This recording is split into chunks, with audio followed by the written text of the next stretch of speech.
Meu nome é Antônio e eu vou fazer uma breve exposição do relatório para prestação de contas para um projeto da FAPEMIG, é o processo APQ 02559, hífen 17. O título do projeto é Abordagem Translacional na Epilepsia do Lobo Temporal, Mecanismos Inflamatórios e Vias de Sinalização. Esse projeto ele teve o objetivo de fazer uma avaliação de parâmetros inflamatórios e vias de sinalização intracelular em epilepsia, em modelo animal de epilepsia, e também fazer uma avaliação desses parâmetros em amostras de pacientes com epilepsia de lobo temporal, né? Nós sabemos que a epilepsia é uma doença neurológica muito grave. Aproximadamente 25-30% dos pacientes não têm uma farmacoterapia eficaz. Eles são chamados pacientes refratários ao tratamento farmacológico, e por conta disso é importante que nós possamos investigar a fundo os mecanismos dessa doença, né?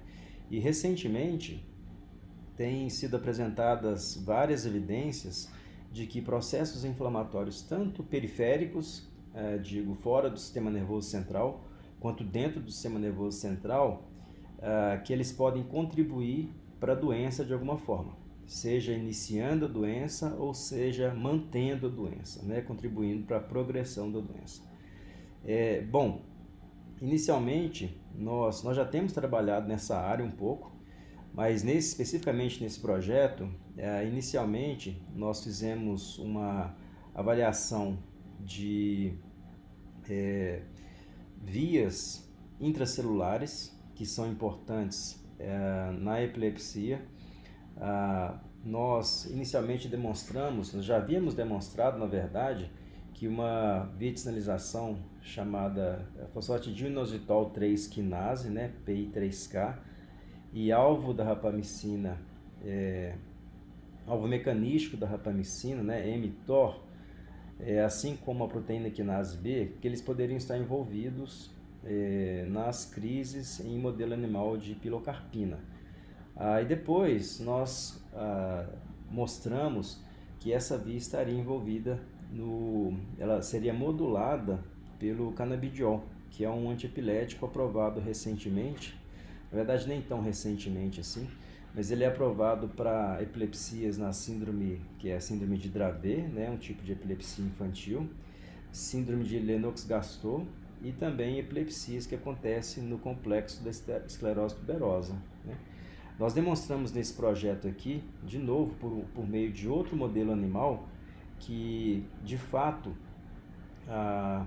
essa via de sinalização é importante no mecanismo de ação de canabidiol. Na verdade, os dados são esses aqui. Nós usamos animais deficientes e mostramos que esses animais que são deficientes para essa enzima, eles sofrem crises mais graves.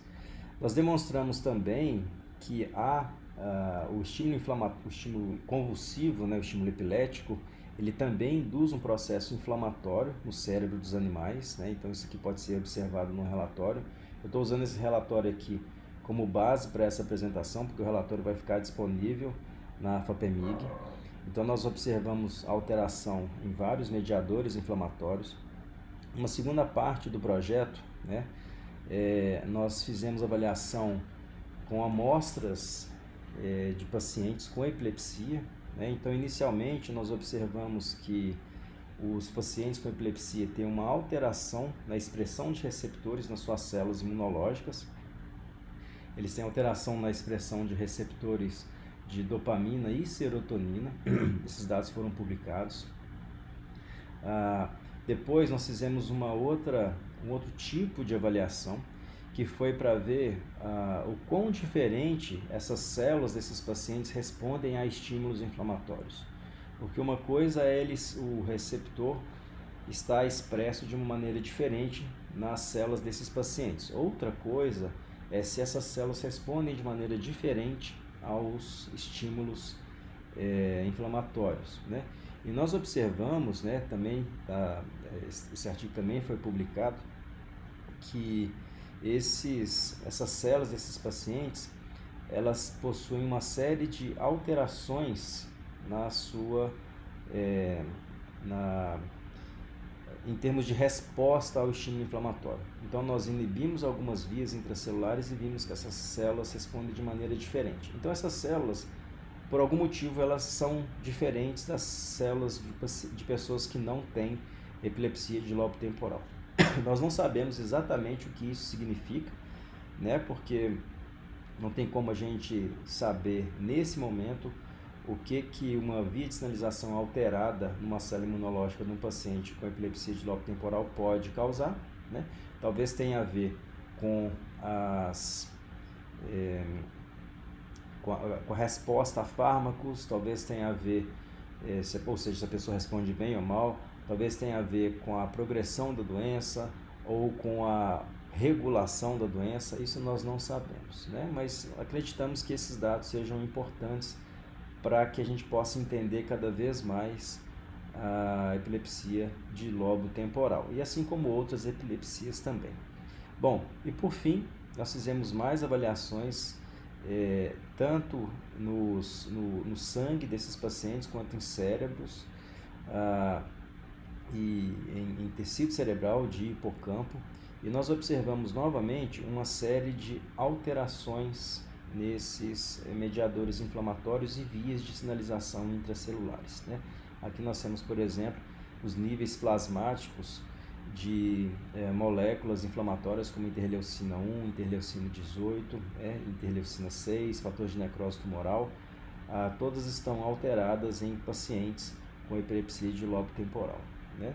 E mais adiante aqui nós temos alguns resultados que fazem uma correlação entre alguns desses marcadores, né, algumas vias de sinalização e alguns parâmetros clínicos, né, de pacientes com epilepsia de lobo temporal. Então aqui nós temos alguns dados que fazem esse tipo de correlação. A gente pode ver, por exemplo, que há algumas correlações, né, como por exemplo aqui uma proteína chamada P70S6K tendo uma correlação com a idade dos indivíduos com epilepsia de lobo temporal, por exemplo, né? Então, nós acreditamos que esses resultados eles podem contribuir de alguma forma para o entendimento geral sobre a patogênese de epilepsias e talvez nos ajudar no futuro a desenvolver terapias farmacológicas um pouco mais eficazes. Eu agradeço muito pela atenção e qualquer coisa estou à disposição para esclarecer eventuais dúvidas.